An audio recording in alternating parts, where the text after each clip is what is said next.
Good evening and happy Tuesday to everyone. My name is Heather. We are welcoming you to our brand new midweek experience called Ask Ed. Like I said, I'm Heather and this is... I'm Ed. It's Ed. So how this is going to work is we are going to set up some questions for Ed, and we want the feedback and the questions to come from you guys. So hopefully you're joining us now, and you can go ahead and log into, whether you're on Facebook or are online or even YouTube, our website, there's a comment section there. Start loading up some questions on those comment section. We have a team watching them, and they'll be feeding them to us. So hopefully we'll be able to get to as many questions as possible tonight, whatever questions you have, ranging from Ed's messages, his current series, all the way down to whether or not he prefers Lakers or the University of Alabama Roll Tide. Yeah. Not really, though, but let's go ahead and get started. I do want to let you guys know, though, Ed, if you get any questions wrong, we have this handy buzzer right here available for you. I would keep that handy. Yeah. Also, if it goes too long for anyone. Definitely. Not that would happen. Okay, so let's get started. Let's go ahead and get you warmed up. These are questions that we're going to ask that are pretty simple. One-word answers only. Please give us no explanations. Just spit out the first thing that comes to your mind, all right? But before we start, we just want to say how much we miss you guys. And we prayed a little bit before we started, and we're just thinking, man, it would be great if you were actually here with us. And soon, someday, right? Someday soon that's going to happen. So Heather and I both want to say we really wish you were here. But this is cool too, right? Yep, absolutely. Yeah, we can have fun with this because we're going to find out what you are really thinking. Okay. Okay, that's scary. Yeah. So, question one, desert or ocean? Ocean. Sweet or salty? Salty. Would you rather go to a party or stay at home with a good book? Party. Really? Yeah, I like books too. But winter or summer? Summer. Football or basketball? Ooh, that's my one word. I just can't pick. It's like my children. Which one do I like the best? This one got thrown in late. Who's the greatest basketball player of all time? Michael Jordan or Kobe Bryant? Integrity demands that I say Michael Jordan. But I'd pay to watch Kobe over Michael anytime. All right. Okay, the next round is one-word answers. So instead of either or, you give me the first answer that comes to mind. Okay. So this is like a Freudian word association thing? Kind of. Like, but no explanations. You're not allowed to explain. Okay. All right. This is just to get you warmed up. All right. What is your favorite holiday? Armistice Day. Of course it is. Of course it is. What restaurant do you miss eating at the most? Ooh. There's a little Italian place on La Mesa Boulevard called Tiramisu. Oh, yeah. That's a good place. How many cups of coffee do you drink in a week? And yes, decaf counts. My math skills don't go that high. It's quite a few. 20? 10? Wow. 5? I don't. A lot. Living. A lot of decaf, though. Living or dead? Living. Or, I would hope. But living or dead, who would you want to have dinner with once that's allowed, and it cannot be Jesus? Or any other Bible character, or just... Who would you go with? Who first comes to mind? Paul. I'd love to just sit with Paul for an hour. Paul, Augustine, or Magic Johnson. Oh. Best band/singer of all time? The Allman Brothers Band is the best band of all time.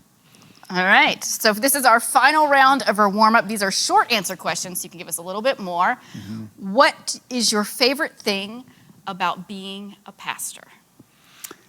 I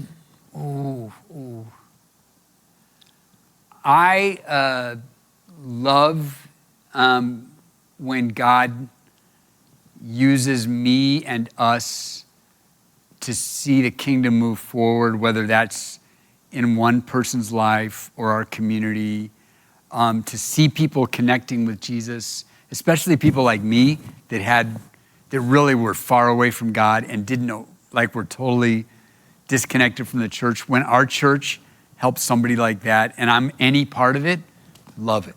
Love it. That's a good answer. I like that. Okay, well, the opposite, because we know this is true too. What is your least favorite thing about being a pastor?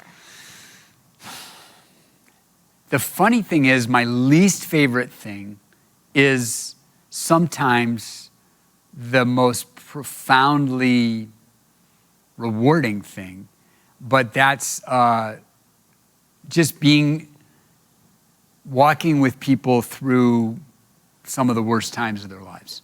Yeah. It's like really hard, and yet, like, I've shown up in hospitals and places where we've lost somebody, and I can honestly look those people in the eye and say, and they go, "Thanks for coming," and I mean, it's just weird. It sounds weird, but I can say there's nowhere else I'd rather be.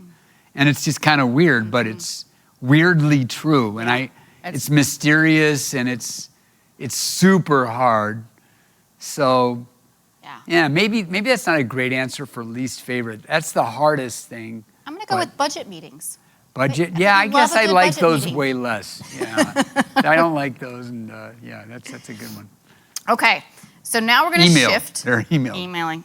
Yeah, don't. Sorry, I don't know. Expect an email. Many back of you from have Ed. emailed me, and you've never heard back, and God only knows where those emails are. It's not you. He doesn't respond to us either. Yeah, no. So just know that. Okay, so now we're going to shift towards our weekend sermon. Good. Okay, so I remember it this weekend. Vaguely. Hopefully, you told us that everything is back on the table. So quick summary, we got everything's back on the table. You were referring to the days after Jesus rose from the dead, before he ascended into heaven, right? And you framed it as 50 days of possibility. Yeah. That he wasn't finished yet, that Jesus wasn't finished yet, that heaven itself is open, and we have a God living inside of us that's not limited to anything. And our limit, though, the thing that would stop us, the one thing that would stop us would be our unbelief. And within that, you shared us the story of Thomas, affectionately known in the church world as Doubting Thomas. Poor guy. Yeah. Yes. Yeah. That he wanted to touch the hands and feet of Jesus before he would believe. Okay, so our question of that is, can you share with us a time that you struggled with unbelief, and then how you were able to get out of it? How did you get out of that space of unbelief? Yeah. Well, this was one of the questions you said, that we talked about a couple hours ago. I was thinking about two things. Really, anytime we sin, anytime we choose to try to find joy and peace and meaning outside of God, that's really rooted in unbelief. Because everybody has faith. Richard Dawkins has faith. Everybody has faith. Richard Dawkins is a famous atheist guy. We all are trusting something to do something for us. We're all on a path towards happiness in some way, or at least an attempt towards happiness. Unbelief is saying, God, I'm going to go try to find that somewhere else. The other aspect, so anytime, my answer would be any of the dozens and dozens and dozens of times I've sinned, that's really a struggle with unbelief. A practical one, we talked about that a lot of doubt, that Thomas doubt was really rooted in trauma. And one story I was thinking about, when I went through all my heart stuff, and still going through it to some degree, when I went through all that heart stuff, and so many of you guys were praying for me, and I knew I had people literally all over the world and churches all over praying for me. And we didn't get the result that we'd hoped. I mean, I still, my ejection fraction didn't go up high enough, so I had to have a device placed in my side, and I'm taking all kinds of heart meds and all that stuff. And a lot of us were praying for and expecting a miraculous thing to happen, and I was too. And that rocked me a little bit. And because part of it is I said, God, there's a whole church full of people really praying about this, Lord. What would be really cool is if you showed them something awesome. And honestly, it was a huge struggle. How do I explain this to our peeps? And So that was a time where I had to just wrestle with that. And it took me a couple of months to realize, whoa, God, I think we got a little problem here. Something, I think I'm harboring something and it's living in the world of unbelief. And so I had to deal with that to really pray, to really step into faith myself and see the possibilities start to come back up. So. Yeah, that's a good one too, because you're also thinking, I'm sure, as our pastor, and you're asking others to believe in healing for themselves. Yeah. And going through the struggle of believing it for yourself. Yeah, exactly. Okay, another question pertaining to the message, specifically about loss. So some people, it's been said that some people are more afraid of losing what they already have than they have a desire to gain something. Mm-hmm. So if we think about that, the disciples, when Jesus died, they must have kind of felt like they just lost the whole shebang. They lost it all. And had struggled to be able to see what new thing Jesus could be doing or what new joy he could be bringing. So in light of that thought, could you offer us a prayer now that we're leaning toward everything back on the table? Now we're leaning towards pressing into Jesus isn't finished yet. Mm-hmm.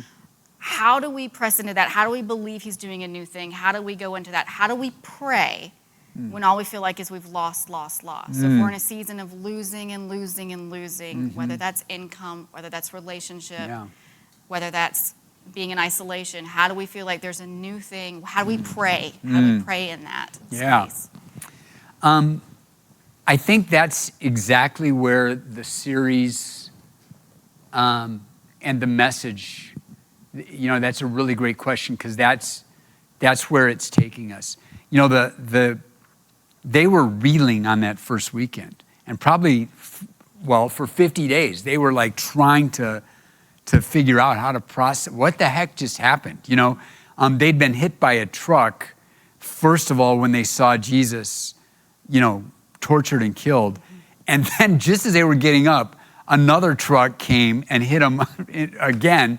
And that was seeing Jesus alive, and just about the moment that they go, okay, well, I guess he's really gone. Well, there he is. Yeah. And then, but he's not exactly, he's fully more real than he ever was. It wasn't like he was a ghost or a phantom. And he was, really ate, he drank, they embraced, they touched, all this stuff. But he wasn't, it took them a second. Remember when they first saw him, it's like he had to say to Mary, Mary, and then she's like, that is you. Mm-hmm. So there was something that they had to take in.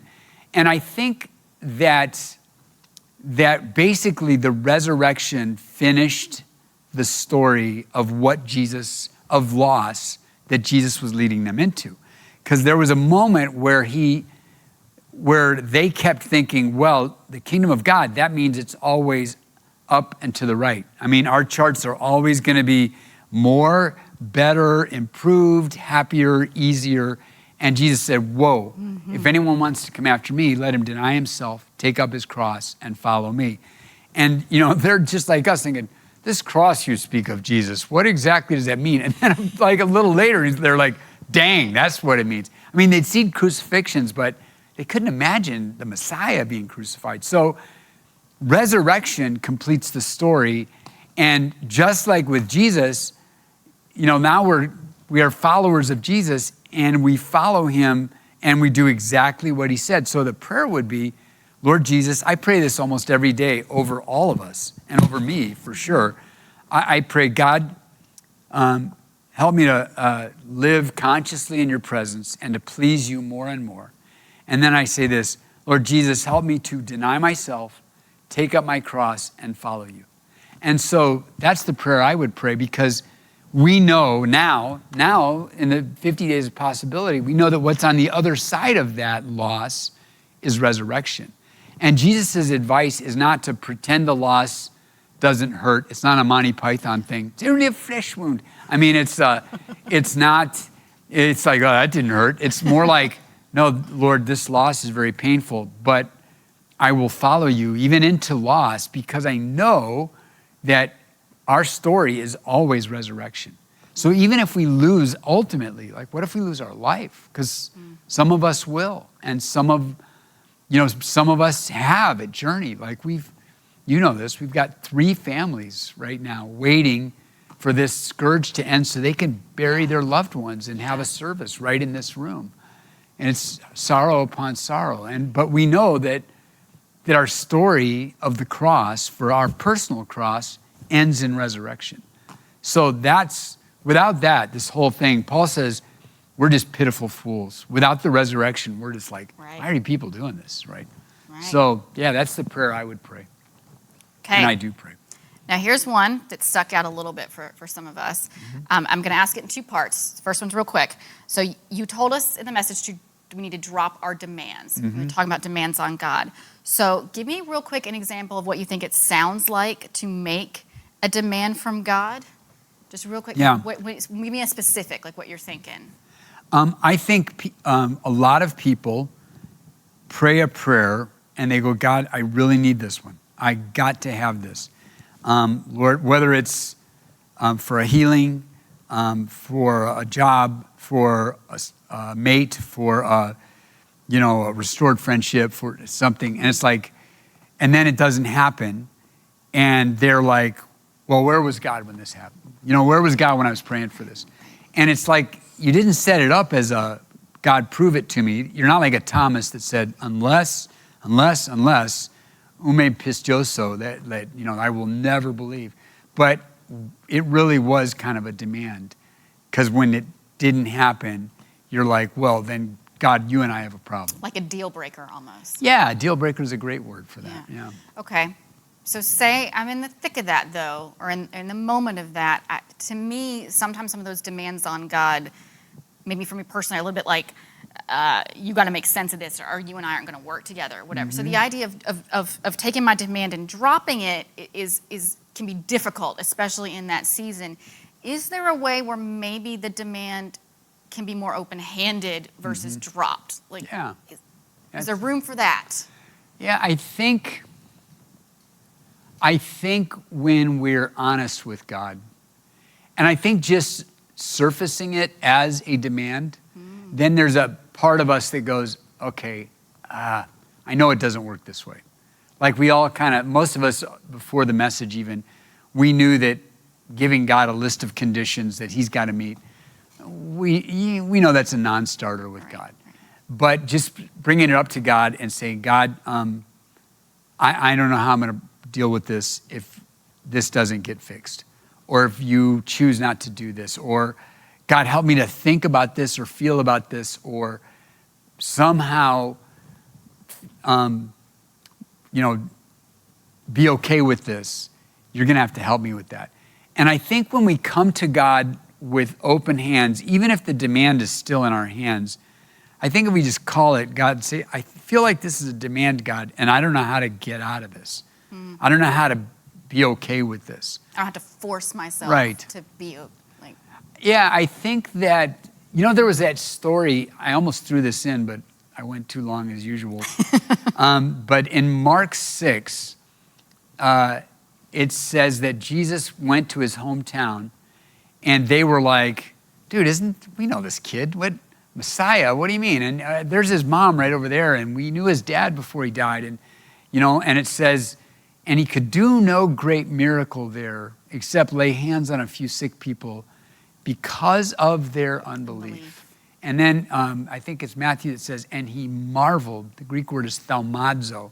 It's like, he marveled at their unbelief. Their unbelief, it's funny, the only time I can think of, now this is off the top of my head, where that word is used of like a verb for Jesus' action is in unbelief and faith.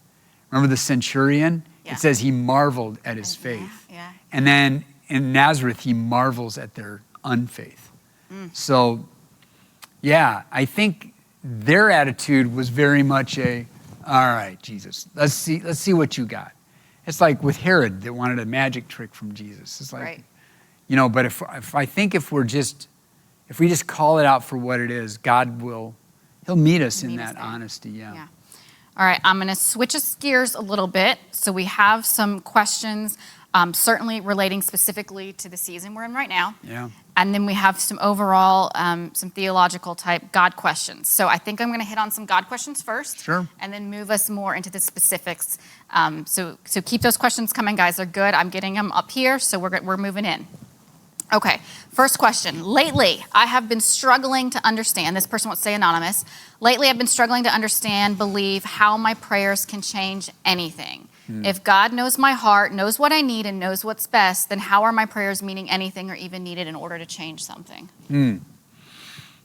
That's a fantastic question. And that's one of those questions that the answer is all in how you frame the question.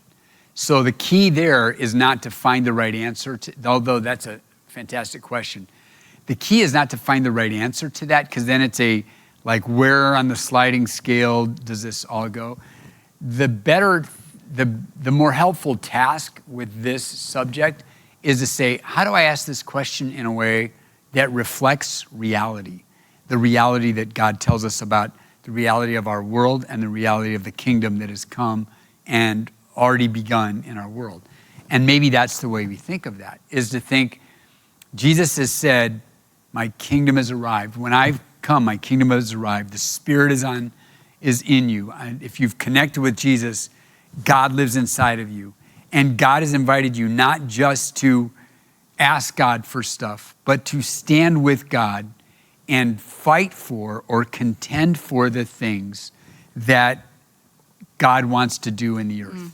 And so, it's kind of like us being a private or a sergeant in the 3rd Army or what's the famous airborne one, the 111th or whatever, no offense. To be in this massive military, and we're like corporals and sergeants and privates, we're not probably the ones that are going to be saying, well, we need 1,000 guys over here, so all we know is go there, take the hill. And so our job is just try to take the hill. And so that's what we're doing when we pray sometimes, is like I'm praying. When I heard that there was going to be 200,000 deaths for the COVID thing, I just right then said, God, I'm going to just pray that this does not cross into 6 figures. And I don't know. I would be the last guy to say, 7 of us prayed and therefore it happened. But I do believe that God is inviting us to, we know that God hates this virus as much as we do. We know that God's will is not that some virus ravages the land. And so we stand with God and start praying and contending. So maybe replace the word prayer with fight or contend, and that helps you a little bit with that. It's like, for some reason, God has made the universe way more interactive than we tend to think. And, even with quantum physics, we're starting to learn that particles change their behavior whether or not there's an observer. So if that's true, man, this universe is so much more interactive than we think it is. And so, yeah, God's inviting us to fight for the stuff that he's all about. So hopefully that helps. Yes, that's great. Okay, I'm going to move us to the next one. This one's I'm going to go with this one. I like this one. This is a fun one to me, maybe fun to us. Okay. I don't know. Glad you're having fun. Yeah, God is a jealous God. Uh-huh. And he gave some examples from Exodus and Deuteronomy. Yeah. And yet we are told not to be jealous. Galatians, James, 1 Peter 2. What is the difference between God's jealousy and ours? Are there different words in the original languages anywhere in the Bible to address this? And on that, maybe give us a general one where specific jealousy. There are certain things that does feel like God is called to something, maybe being angry, for example, but we can't go to bed angry, shut down in our anger, something like that. Tie that to us. Like, what does it look like when they say, God is a jealous God, but by the way. Yeah. There's 2 things in play here. Like from a theological perspective, and theology means like thinking about God, and usually that term implies that you're putting lots of different pieces of data together to come up with some kind of overarching idea. That God's attributes tend to fall into, traditionally, historically, they fall into two categories: communicable attributes, and communicable is a word we're using a lot these days, and then incommunicable attributes. Like there's certain things that are God-only attributes. Omnipresence, that's a God-only attribute. Yeah, God is everywhere. Omnipotence is a God-only attribute. God all-knowing. Right. And so holiness, where is, in one sense, one part of it is incommunicable. God is utterly separate. He is not one of us in the strict sense. He is creator. He is underived. He is necessarily existing. Whereas we are derived and dependent and contingent and all those things. But then there's all these attributes of God that God has set up to where when we're made in his image, in the Imago Dei, we are to share those. Like God is love, and God is God, and then the other part of God's holiness, his purity, his righteousness, we share all that. When it comes to jealousy, there are some things that we can share, but it's kind of like high voltage electricity given to a 5-year-old kid. You know what I mean? It's not like implicitly wrong to be jealous. And it's not like it's implicitly wrong to be angry. But for the most part, we can't handle those things. Like, for me, anger is not safely left with Ed, because Ed doesn't do well with anger. There might be a time in my life where I've grown to the point where I can handle being angry. And a lot of people say, well, what about righteous anger? It's like, if you think about it, you're always righteous when you're angry. You always are feeling like, oh, I've been offended. I can't believe, that is anger. So, no, I can't be trusted with anger, and I really can't be trusted with jealousy either. So, yes, God can be trusted with anger because it's always correct. It's always the right response, and it's always, and it's never out of control. Right. And God can be trusted with jealousy, rightful jealousy. There's one more thing, if we're going to really answer this question thoroughly. Whenever we talk about emotions with God, there's a degree, well, we're just going to have to go a little deeper here. There's a degree to which they are, you can use the word anthropomorphic or anthropopathic. What that means is it's like God is describing himself in human forms, like forms of humans that us humans can understand, or feelings that we can understand. There's a sense in which, however emotions work with God, they're not exactly one like for one us. with us. Like, what would it do to your emotions if you always knew everything there is to know? You know what I mean? It's different. So if God is jealous, it's never like he's going, oh, I can't believe you did that. It's never like that, because he knew a billion years ago. And two, when we're talking about emotions too, like we would never say you don't feel what you feel or don't try to be angry. The key is you hand that anger to God. Yeah, however you want to do all that phraseology.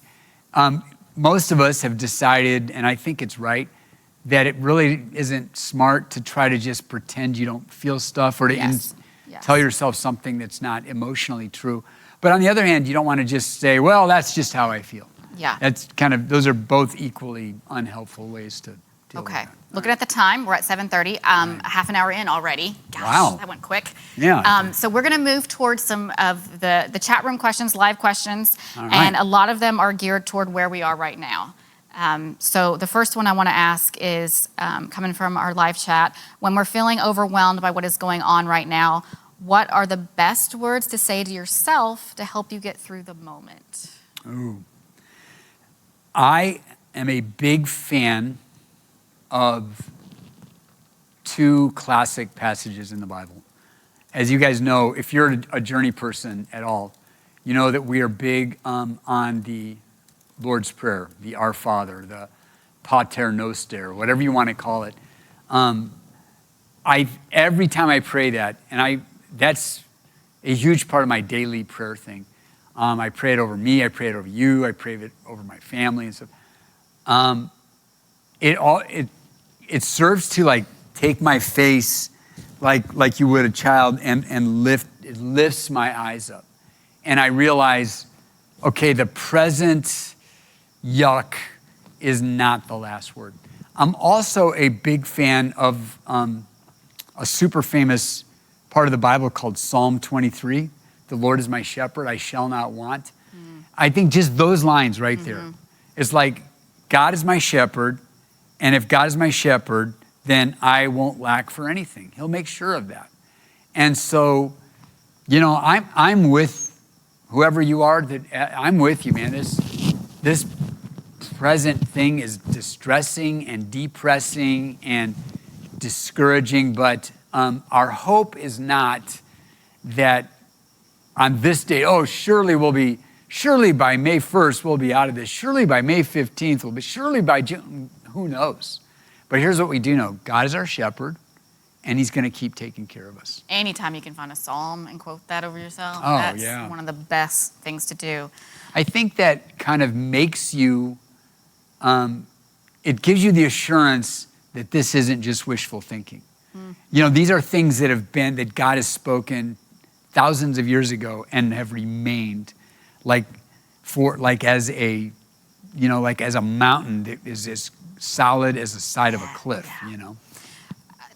Tacking back a little bit to what you had said about unbelief and heart issues before. So someone came in and wrote us, how does the enemy of our souls use unbelief? Ooh. And especially in this season, right, what we're in. So this person says, I've had a similar experience as Ed with health and has felt attacked. Well, a couple things I'll say real quick, and I'll try to start being quicker on the questions. Just the fact that you say, that you call out that you're attacked, that's the one thing you do, is say, the enemy of our souls is constantly trying to trick us into unbelief. In fact, if you say, what is Satan trying to do? Is he trying to get me to do this bad thing or that bad thing or whatever? No, probably not. Probably what he's doing, you're probably, you can get yourself there. You don't need Satan for that. But what he is doing is constantly trying to sow dry rot into your faith. Undermine your faith. Like termites. I don't know why I got this dry rot termite thing in my head, but kind of just eat away at your faith. So what we have to be careful of is when we have an unanswered prayer, when we have a trauma, when we have something that hurts us or a disappointment, we got to be really careful in what voices we listen to in terms of, okay, what just happened to me? Was God ignoring me? Did God forget? Does God even really care? Is there really even a God? Instead, there's a verse in Colossians 3, it says, set your mind on the things above where Christ is. So and then again, hate to be like broken record, dude, but your kingdom come, your will be done. God, I'm insisting on your kingdom in my life. Yeah. Here's one I'm going to give you. All right, good. You can handle this one. I'll try. We don't have to, in under 20 minutes, Ed. I'll go quick. What is the correct interpretation of John 20:23? Their life group is working on this. Right. And that is, if you've forgiven anyone his sins, they are forgiven. If you do not forgive them, they are not forgiven. Yeah. That's a fun one. Super easy. So you're saying if I don't forgive, then God can't forgive them either. Well, here's my best shot at the correct interpretation of that. And I'll spare you the other possible interpretations just due to time. Just give us the right one. I'll give you the Ed correct version. Essentially, I think what Jesus is doing is this. Some people have said that this is John's version of the Great Commission.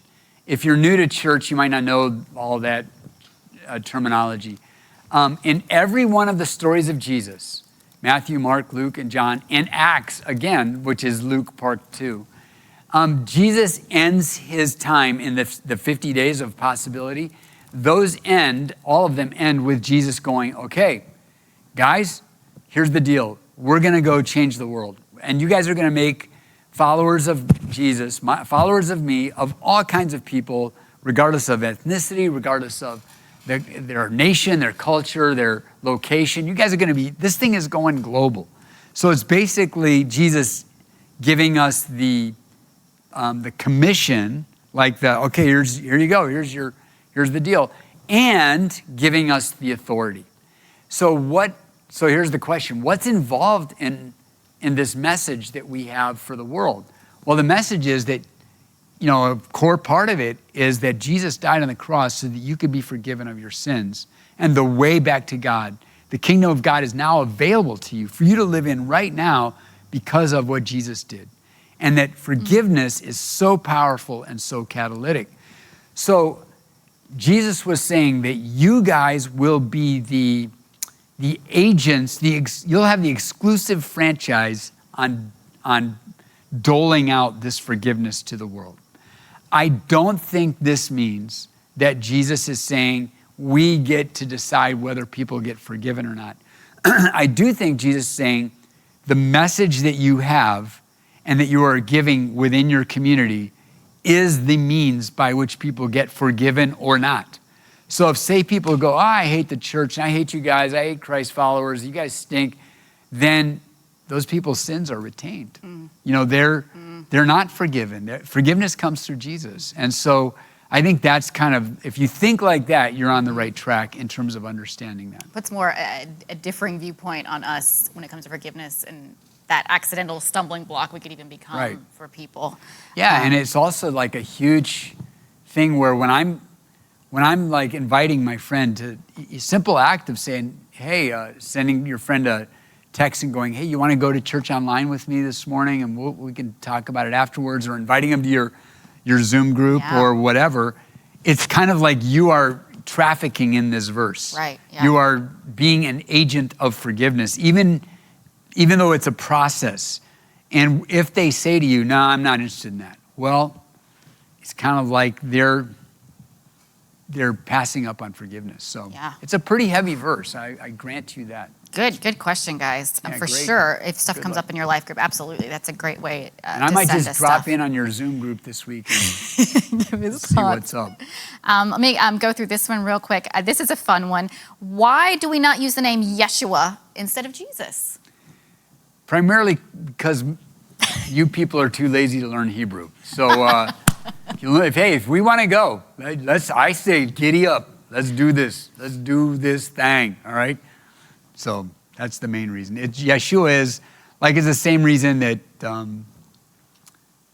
you don't call me Eduardo Noble. You're like, because you don't speak Spanish. Nice little thick Southern accent to it. There you go. Mm-hmm. It's definitely more of the But if you want to say Yeshua, be my guest. We'll know what you're talking about. Some people will. Okay, as we wrap up, I do know this has been a hot topic on social media quite a bit. It's a hot topic just maybe even in households and families. Victoria wrote in a question for us about responding to division in the church regarding politics. So I'm going to kind of wrap her question around a couple others that we've also had. There feels like there's a lot of politics even wrapped around the situation we're in right now, obviously. Some people feel it's important to be involved and protest things they disagree with. Others feel we should live within the framework authority has given us, peaceful, respective way. Is one way more aligned with Jesus' teachings? Can they both be right? And if so, why is there so much animosity? And then other people along those same lines are asking within this heated stuff so what do we do in this? How do we respond? Are we doing the right thing by staying silent? Are we doing the wrong thing? Should we speak up more? Should we speak up less? Help us navigate what Christ followers can do in this when both sides. Our best thing to do is, if you're going to vote, then do it by absentee ballot. Give your ballot to me. I'll fill it out. I'll mail it in for you. And then you'll know that you're voting God's way. And you can sleep. He's totally kidding. But anyone in law enforcement, please ignore. Yes, I am. If there's any authorities listening, we're not doing that. This is a massive and huge question. And there's some things that we've decided as a church that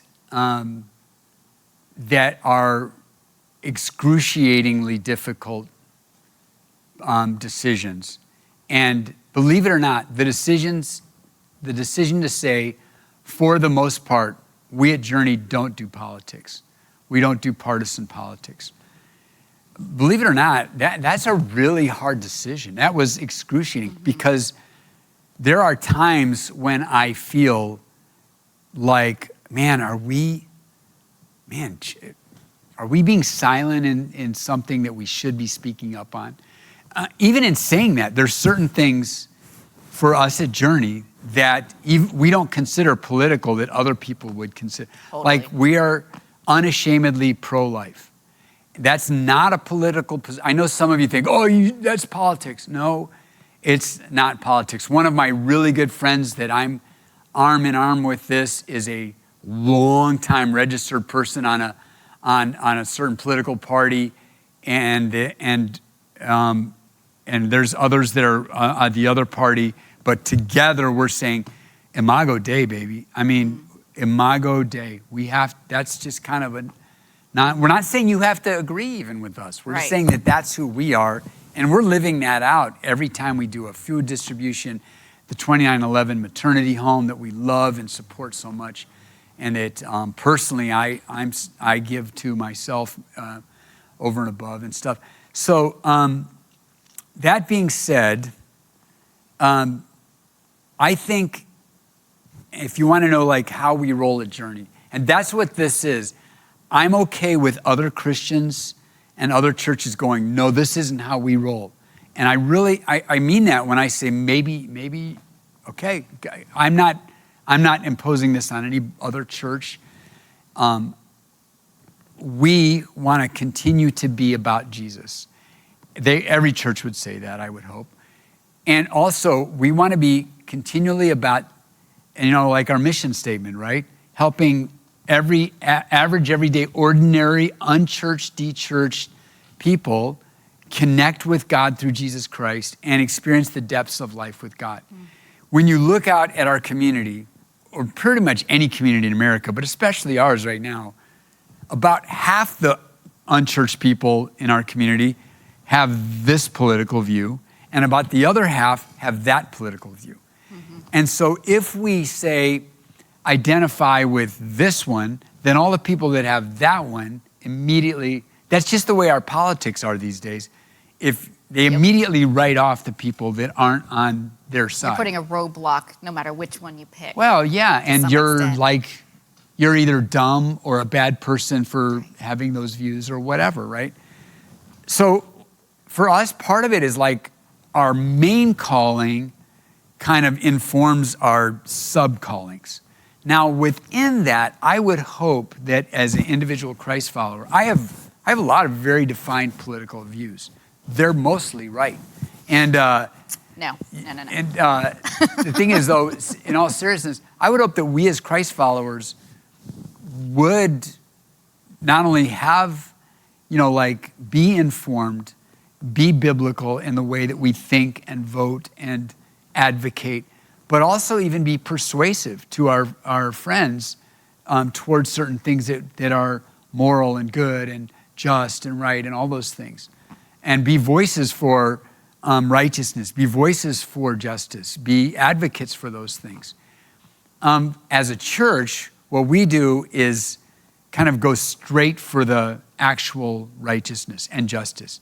So instead of saying our policy on how the city should deal with homelessness is blah, blah, blah, instead, every single Friday, rain or shine, we have a team of people that bless and help and feed homeless.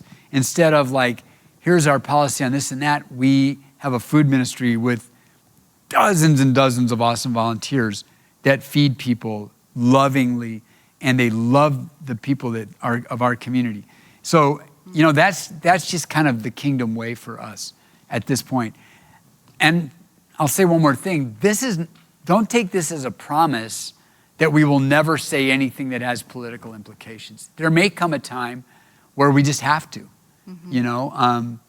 by Bonhoeffer and others taught us that there is a time when you just have to, and we might. So, but I don't know. I hope that. Yeah. And on this coronavirus thing, like I'm guessing we're going to have people with different views on that, and but let's stay together. I think we just say, hey, we're about Jesus. Let's stay about him. Yeah, totally. Because I think either way, there's going to be plenty of people that want to be pointed towards Jesus, no matter. I kind of think you're right. No matter which end of the spectrum that goes on. Yeah. I mean, we're seeing already so many people tuning in for church. Right. So many people tuning in for these type of experiences that otherwise. Some of my friends that didn't come here are now checking us out online every week. It's awesome. And to me, I feel like that helps even a little bit readjust our brains, because I am one of those people that does want to get on, and I do want to be like, da, da, da, da, da, da, you know, and not that that's me at all. But it helps to be like, no, but are people finding Jesus in this season? Yeah. Like, are people getting pointed to Jesus? Like that genuinely does give you a better vision and bigger purpose to this whole mess of ness. And I think that's the thing too, is part of it is for all of us, like you and me and us, but not just us as like staff people leading a church, but for all of us out there, it's like we got to decide, like we have so much influence, so much social capital. Do I want to spend that on a political issue? Yeah. Or do I want to spend that capital on pointing my friends, to inviting them to be a part of this, inviting them to maybe think about Jesus? I'm not trying to tell you what to do with your social media, but that might be a question that's worth asking. And frankly, a lot less stressful in the long run, too. Maybe. Okay, guys, we are running short on time. Thank you so much for your questions. I do want to say that a handful of you guys were asking about kids and families and what it looks like to navigate with your kids through this. We are going to save those for next week. Big announcement, Morgan Mitchell is going to join us up here next week. He's the head of Encounter, our youth group, and he will be able to speak to, frankly, a lot of like what your kids are going through right now that they're not telling you. Mm-hmm. So he'll be able to speak into what your kids are feeling in this season, and ultimately too, the way to point them to Jesus when they're also missing this physical place of church. They're also missing worship together with their friends. They're going through this too, and their young minds are just going to operate and probably think a little bit differently. So we're going to get to those. I love that some of you guys are already thinking that. So we will be on that next week. So this is going to be going on for 4 weeks. Again, Morgan Mitchell will be joining us next week. So thank you guys so much for joining us. You can always submit other questions online. Pay attention to Ed's messages on the weekend as well. You could try that. Not that you would. But if you do have questions, like we will get to those. Like this is a great way to flush some things out. Also, I want to remind you that we are online Friday night, 7 p.m., and then Sunday morning at 9 and 11, as well as kids services. We have the food drive is going to be coming up. Our food bank drive-through food drive is Saturday, May 2nd. No matter what Ed or John told you on Friday or Sunday, it is not this Saturday. It's next Saturday, May 2nd. Love them all dearly. 10 a.m. to 12 p.m. Y'all, this is going to be so much fun. We're going to be out there waving, socially distancing, smiling. We need non-perishable food items, the pastas, the canned goods.